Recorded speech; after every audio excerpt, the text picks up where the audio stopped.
nous nous retrouvons pour aller un petit peu plus loin dans l'abstraction concernant la multiplication.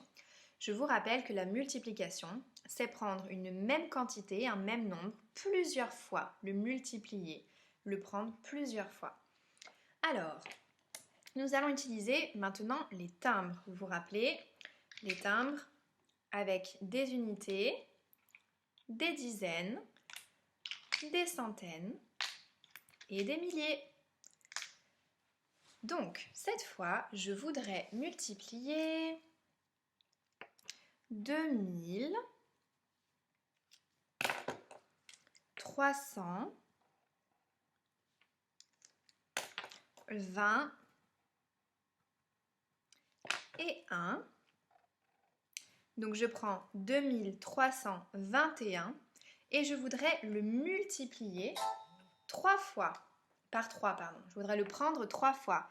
Et le signe mathématique pour dire qu'on multiplie, qu'on prend plusieurs fois un nombre, c'est une croix comme celle-ci. Donc, je mets ma petite croix pour indiquer que je vais multiplier. Et comme d'habitude, comme pour mon signe plus, comme pour mon signe moins, je le mets bien à gauche de mon nombre qui est déjà écrit. Je ne l'écris pas en dessous, parce que si j'ai des milliers à écrire en dessous, je vais être coincée. Donc, je vais multiplier ce nombre par 3. Je veux le prendre 3 fois. 3, ce sont des unités. Donc, je l'écris dans la colonne des unités.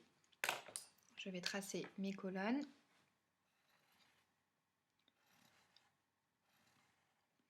Et je mets mon signe égal. J'ai rajouté mes symboles unités, dizaines, centaines et milliers pour bien que vous puissiez vous repérer dans mes colonnes. Donc j'ai écrit mon nombre et chaque colonne correspond à un ordre, unité, dizaines, centaines ou milliers. Donc maintenant, je vais placer sur ma table ce nombre, 2321. Ça là, 2321. Et 2321. Mais je ne veux pas le prendre qu'une seule fois, je veux le prendre 3 fois. Donc, je vais le placer une deuxième fois. 2321.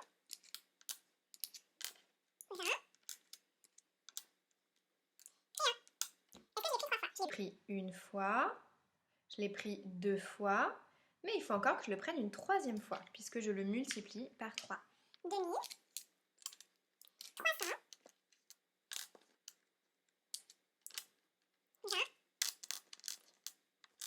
Ok, j'ai mon nombre.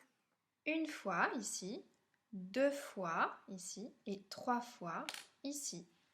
J'ai 2321 une fois, 2321 deux fois, 2321 trois fois.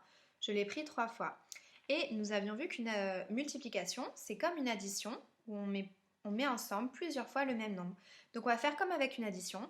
On va mettre ensemble d'abord toutes les unités. Et donc, on a le nombre d'unités, 3. Et je vais pouvoir l'écrire dans la colonne des unités. 3. J'avais une unité, je l'ai multipliée par 3, ça veut dire que je l'ai prise 3 fois. Eh bien, ça me fait 3. Maintenant, je vais m'occuper de mes dizaines. 1, 2, 3, 4, 5, 6. J'ai 6 dizaines que je vais pouvoir écrire dans la colonne des dizaines. Hop. J'avais 2 dizaines, je les ai multipliées par 3. Ça me fait 6. 2 fois 3, 2 multiplié par 3, c'est égal à 6. Et je continue, je vais maintenant m'occuper de mes centaines. 1, 2, 3, 4, 5, 6, 7, 8, 9. Donc je vais pouvoir écrire mon nombre de centaines dans la colonne des centaines.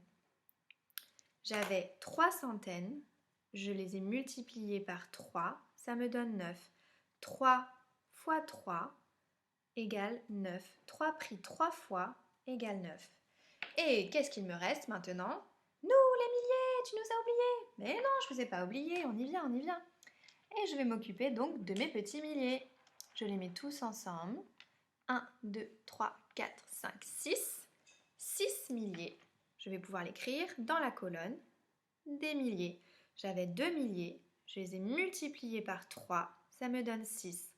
2 fois 3 égale 6. J'ai multiplié par 3, j'ai pris 3 fois à chaque fois chacun des nombres, chacun des ordres.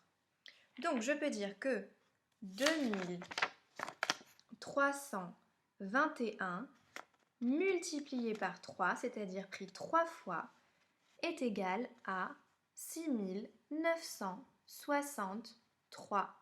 Continuons un petit peu avec les multiplications. Cette fois, je veux prendre 2421 et je veux le multiplier par 3. Ça veut dire que je veux le prendre 3 fois. Et je mets ma petite barre égale.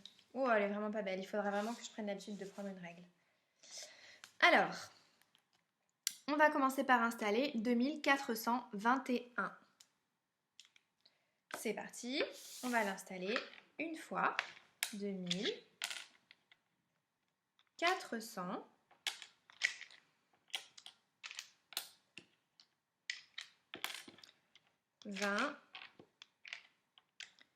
Et 1.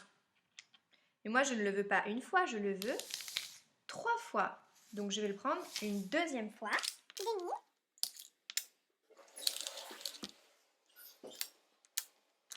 420 et 1. Donc, j'ai une fois. 2 fois. Et je vais le prendre une troisième fois puisque je veux le multiplier par 3. Demi. 420 et 1. Donc 2421 une fois, 2421 deux fois, 2421 trois fois. Maintenant, pour obtenir mon résultat, pour savoir combien ça fait si je mets ça tous ensemble, je vais rassembler toutes mes unités. J'en ai 3, donc je vais pouvoir écrire dans ma colonne des unités que j'en ai 3. J'avais une unité, je l'ai multipliée par 3, ça veut dire que je l'ai pris 3 fois, ça me fait 3.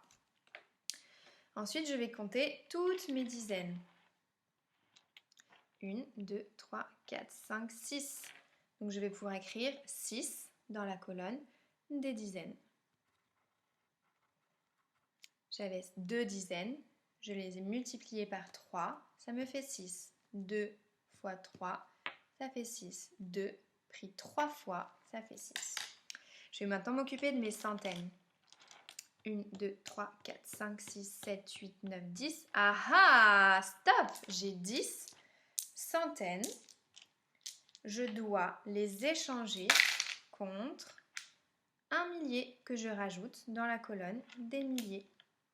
Et je peux compter, j'ai donc 2 centaines que je peux écrire dans la colonne des centaines.